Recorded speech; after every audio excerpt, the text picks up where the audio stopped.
Hey there, everybody. Welcome back to another awesome episode of On the Throttle with Jackie Van Ham and my buddy Josh, bringing you all of the breaking news going on out here in motorcycles and power sports. Welcome back, everybody. As always, make sure you hit that share button, share this video with all of your friends that love keeping on top of everything going on out here in motorcycling and in power sports. Today, Josh, we have just got a huge, almost Texas-sized, dare I say, episode for you today.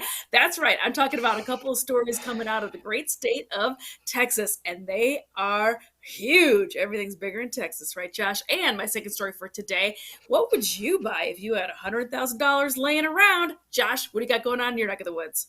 So first off, I'm wondering if you're trying to take my job with the dad jokes, but we'll leave that for now. So to me, we are talking about, for my first story, a company that's kind of near and dear to my heart, just updated to motorcycles. We're going to introduce you to those. The other one is if I told you there was an opportunity to help someone out and get some really great stuff for your motorcycle in the process, you'd probably do it. So we are going to talk about that also. And by the way, we're going to have a message from our sponsor this week. For all of your motorcycle ATV, UTV oil requirements, be sure to run Pen Grade 1.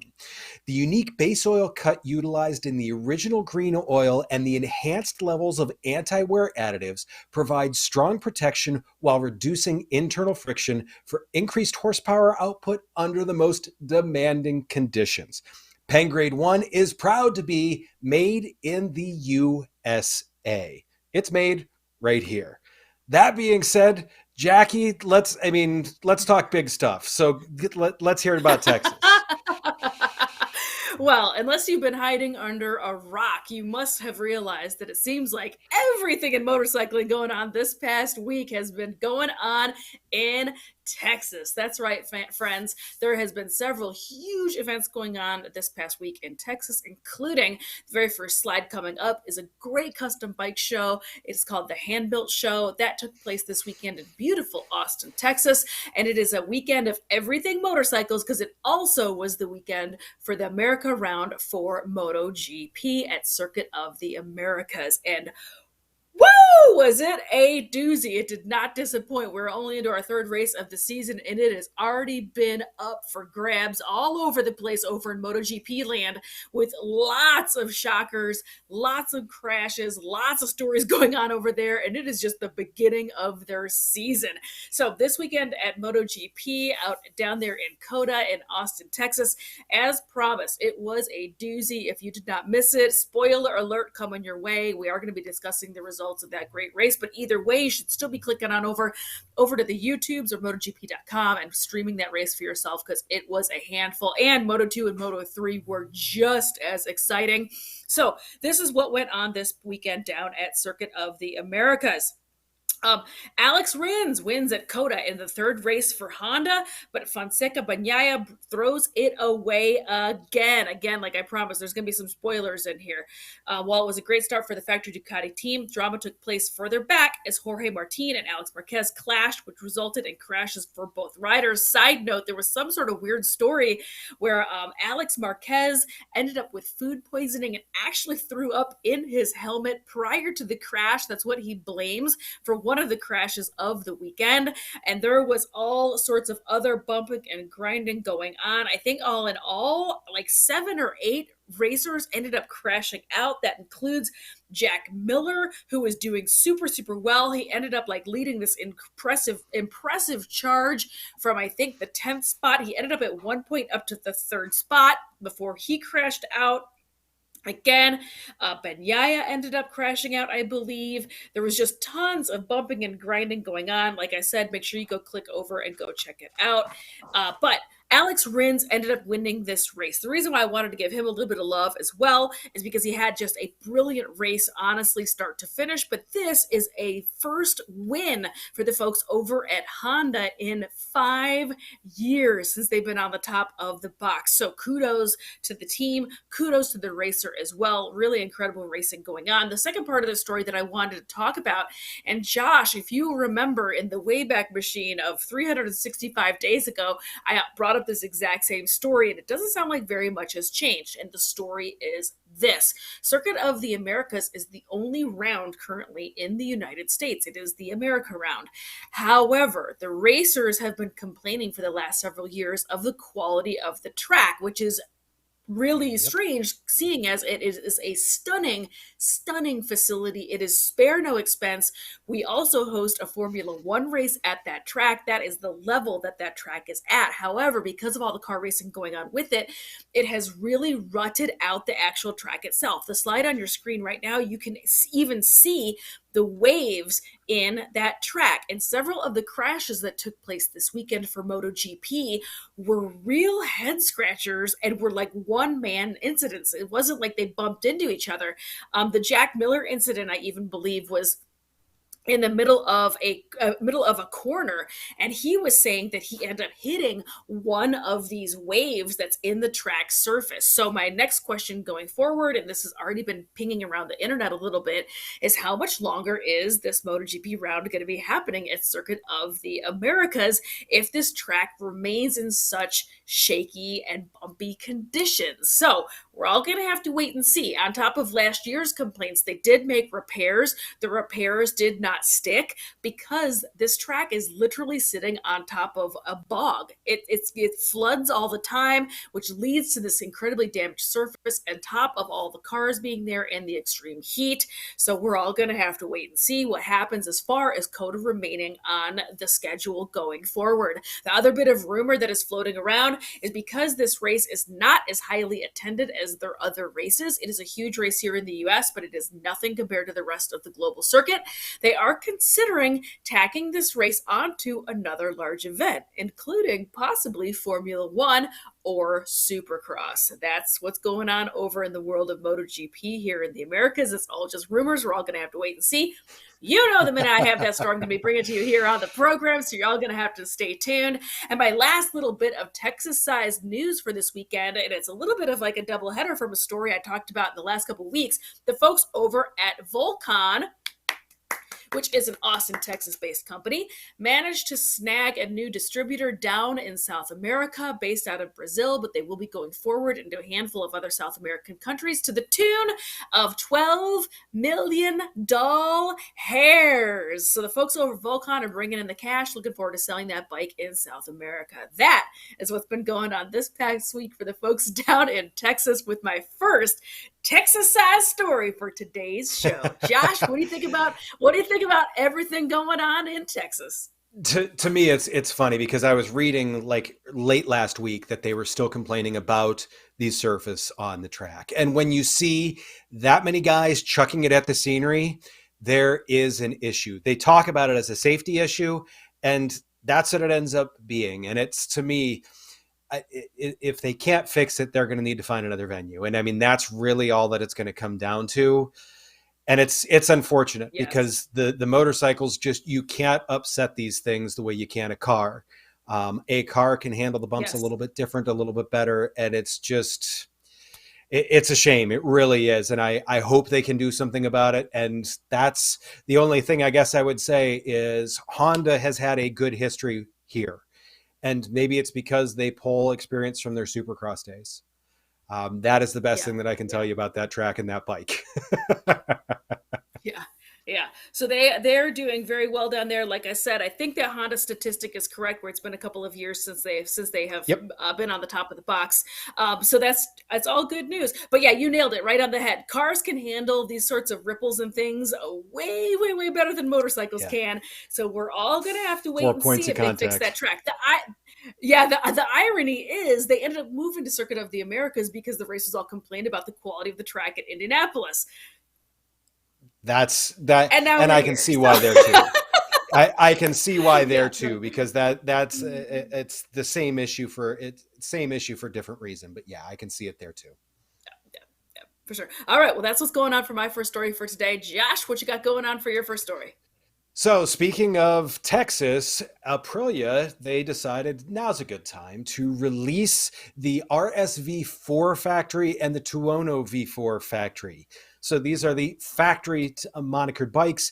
Now, with this, obviously, they released these down in Texas. So this is an excellent segue, right? And I'll explain why in just a minute, why these are near and dear to my heart. So these are still using the 65-degree V4. There's some new aerodynamics for an updated look and some lower wind resistance overall with the bike. That also yields to a much higher airbox pressure and downforce properties at speed. I still remember when the first airbox ducts were set up and everyone was bragging about, oh, hey, we're taking high pressure off the front. Now they're actually making it a focus on motorcycles, and that's part of the reason why you get these high top speeds out of them. On top of that, they improved some of the ergonomics over last year. There is a brand new gas tank and a new seat in order to give you that little better space and a little bit easier to move around on those bikes. These are not bikes for big people. They've made it a little bit better or friendlier for that also. Revamped 1099cc engine. Like I said, it's still the 65-degree V4. These are only for the RSV4, 217 horsepower is all, just in case in case you need to be in that 200 range, just to be happy. If you're okay with a little less than that, the Tuono V4 Factory only has 175. There are 6 ride modes. 3 of them are for the track, 3 of them are for the road. They all control traction control, wheelie control, ABS, and engine braking are all modifiable within those, if that's a word. Did I just make a word, Jacqui? They have forged wheels, the Olin semi-active smart EC2 suspension on them, and the Brembo Stylema brakes. So once again, all top tier, top of the line stuff on these bikes, and the pricing shows it. For the RSV4 Factory, you are looking at $26,499. For the Tuono V4 Factory, you are looking at $20,099. Both of these bikes will be available in May. To me, I've always loved Aprilia. I've always loved the RSV, and the next slide that Ashley will pull up will show you exactly why. Yes, this is me on my 2000 Aprilia Mille, the first brand new motorcycle that I have ever bought off of the dealership floor, which is why sometimes I give Aprilia a little bit of slack on stuff, because obviously it has a near and dear place in my heart. And yes, that's not a wig. That is my real hair. Yes! I figured that would make your day, Jacqui. Oh my gosh, I did not know what I was in for with today's program. Can we show that slide again, Ashley? I get the Aprilias are cool. They're new, they're beautiful. Okay, let's go back to Josh's slide, because this is so amazing. Look at him smoking this tire. Look at this Ohio waterfall that he is rocking up there. Oh my god. It is what it is. Amazing. Yeah, bravo. Did anybody ever think they would see this? No, that's, it is what it is. It was me 23 and a half years ago. So we'll live that up and we'll own that. But like I said, that is why they hold a near and dear place in my heart. I know you do give the Aprilia folks an awful lot of love here on the show, but I don't blame you. You know what? I have a lot of love for them as a brand as well. I think they do neat, cool stuff, and they're still in this country like very small and boutique, and yep. They don't get quite as much love as some of the other bigger brands. Now about the new bikes, the bikes are gorgeous. I love that you were keeping on theme with the Texas theme that I started the program with, because I recognize that ground pattern anywhere. That is absolutely at Circuit of the Americas, and you can see the timing tower in the back of that photo. So thank you for staying on brand. I appreciate that. That's what I do. No, but beautiful bikes. And then I also saw they just announced a different, like an experiential package that they're working on. I saw them announce something about this past week as well. So make sure if you're an Aprilia fan, you go check out some of their websites and their social media, because they're doing some pretty cool stuff over there. So anyway, thank you for bringing up this story. Great looking bikes. I expect nothing less from those folks over at Aprilia. And I think they had a good week at MotoGP as well. So good news for them.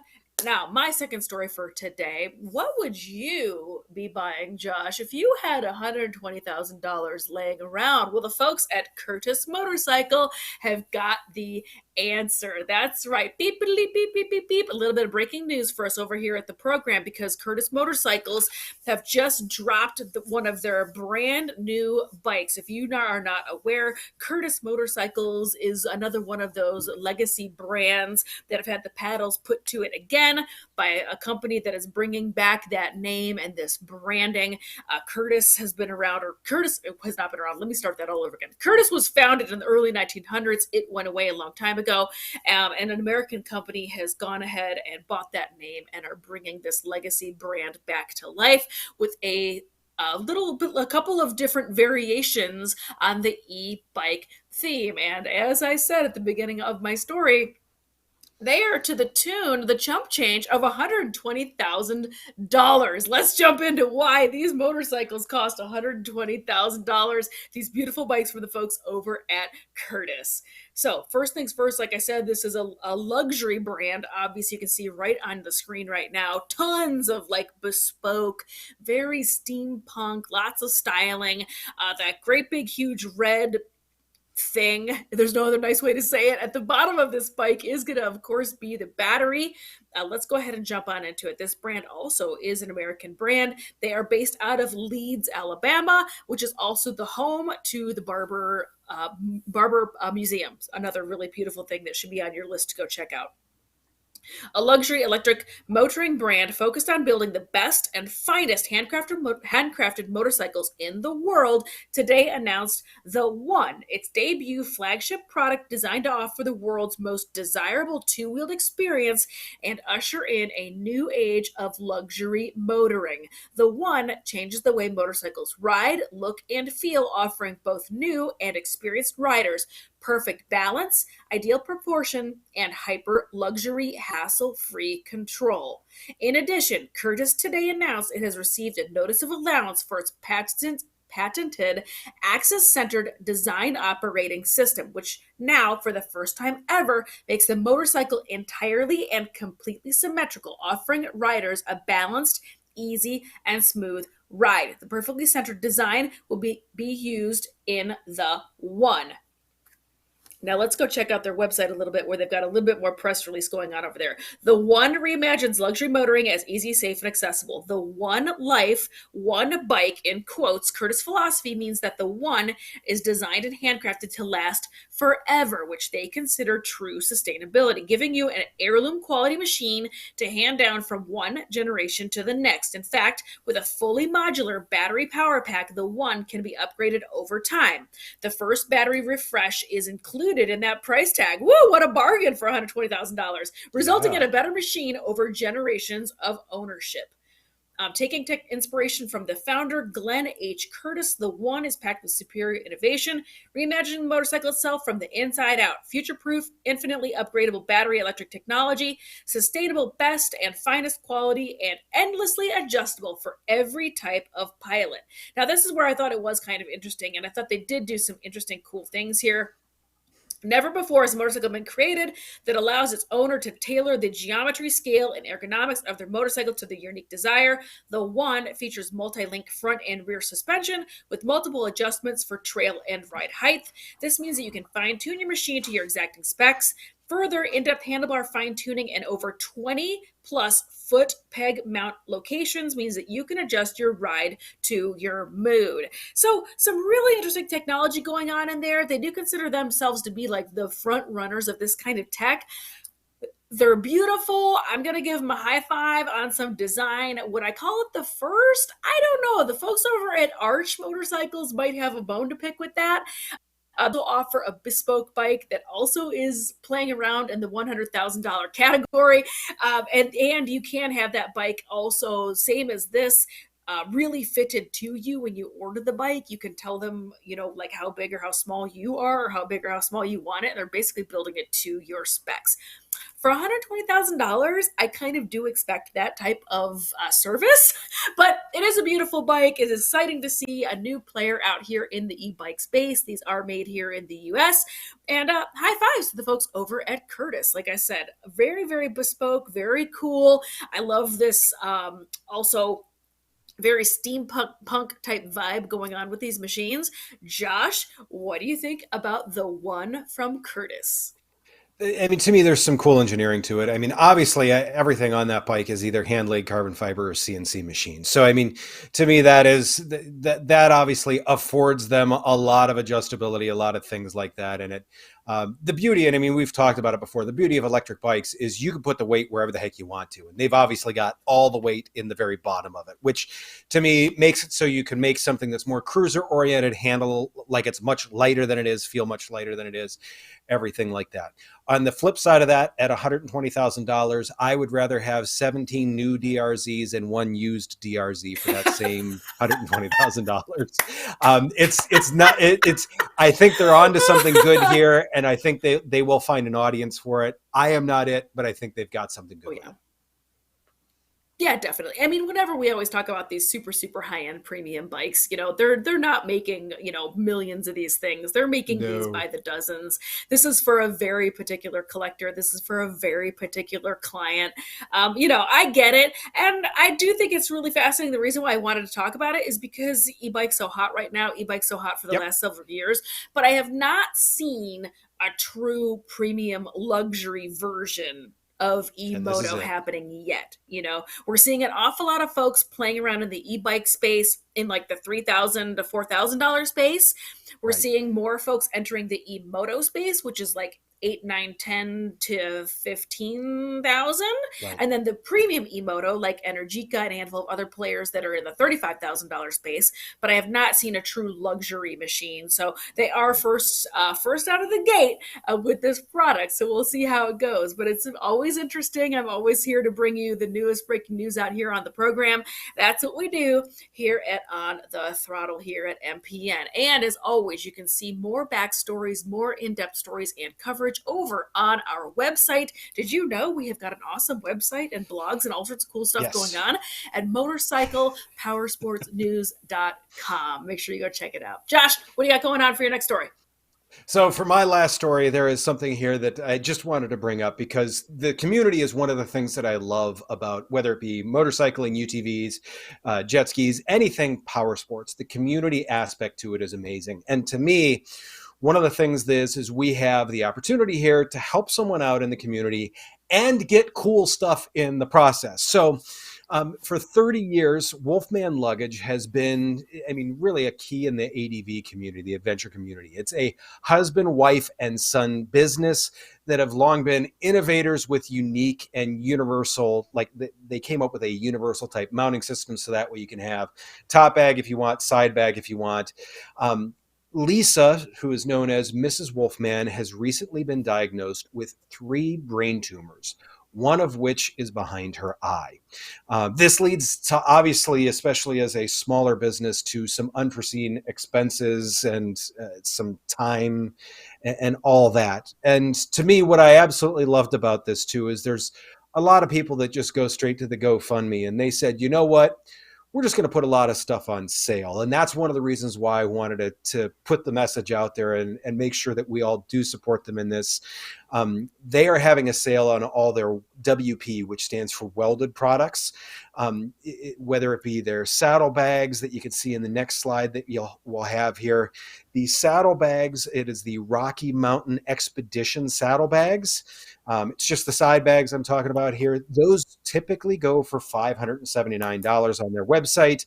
They are putting them on sale for $463 at all, which to me, that puts it well within my budget range. And you guys know I look for values. Jacqui calls me cheap, but I look for values. And that to me, this is an amazing value, especially at that price. These are 64 liters. They are waterproof, very high quality. For me, it's a way, it is a feel-good way to buy yourself a new set of saddlebags or to buy your friend a new set of saddlebags because you will be helping out a family in the process that has done a ton for the industry in terms of innovation and support. So to me, I am already getting the credit card out and heading over to the site and figuring out which items I am going to be buying. Please, if you can, do the same because the last time you chucked your bike at the scenery, you tore up your bags. it's time for a new set. So go ahead and on over and check these out. They've got a ton of great stuff on their site. Jacqui, I know you've Yeah. worked with them before in the past. They're great Yeah. people. Yeah. And definitely to me, this is They just a are. way for us to support them and give back to the community. Yeah, definitely. Eric and his wife Lisa have run this company for a very long time. They are very, very well known out here in the motorcycling space, particularly in the Yeah, ADV space.